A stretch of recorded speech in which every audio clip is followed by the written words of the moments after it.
So rationalizing, we have done this before with just a single digit on the numerator and denominator, nothing with like an expression in the numerator or denominator.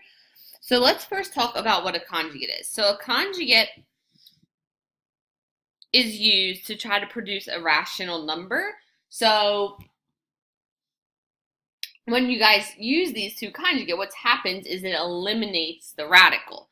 So a plus the square root of b and a minus the square root of b are conjugates. What changes is just that sign in the middle.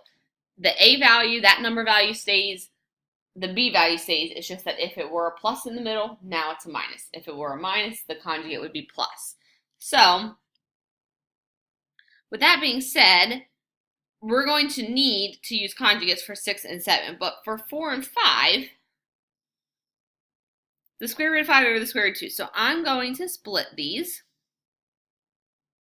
And this is where you guys want to make that perfect square in the bottom. So we're going to make a perfect square of 4, but you can't just do it to the denominator. You have to multiply the fraction by a value equivalent to 1. So we have to do the top and bottom. So what happens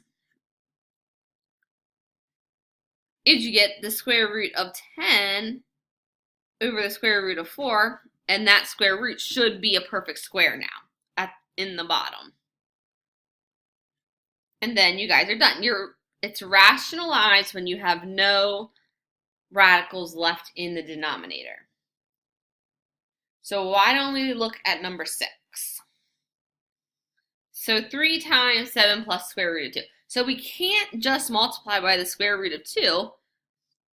Yes, that would take care of this and make 2, but then we would have 7 square root 2 left because that 2 goes to both. So that's why we have to multiply by the conjugate. So the conjugate would be, it's originally 7 plus square root 2. The conjugate would be 7 minus square root 2. Have to do it to the top and bottom.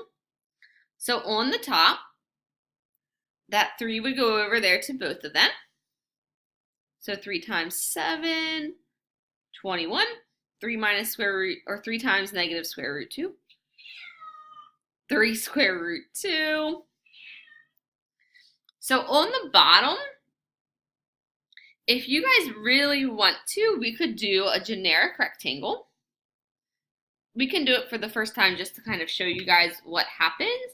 So if you guys did 7 and positive square root 2, and 7 minus, 7 times 7, 49, negative 7 square root 2, positive 7 square root 2, negative square root 4. So what happens is the positive 7 and that negative 7 square root 2 cancel each other out. And that's what's supposed to happen with the conjugate. That's the idea. And this value here just simply becomes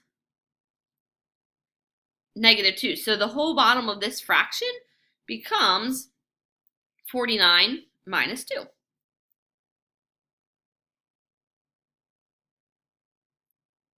So we get 21 minus 3 square root 2 over 47.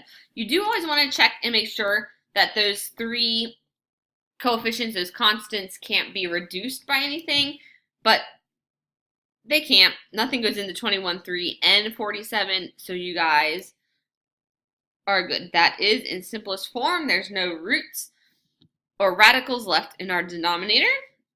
So why don't you guys try 5 and 7?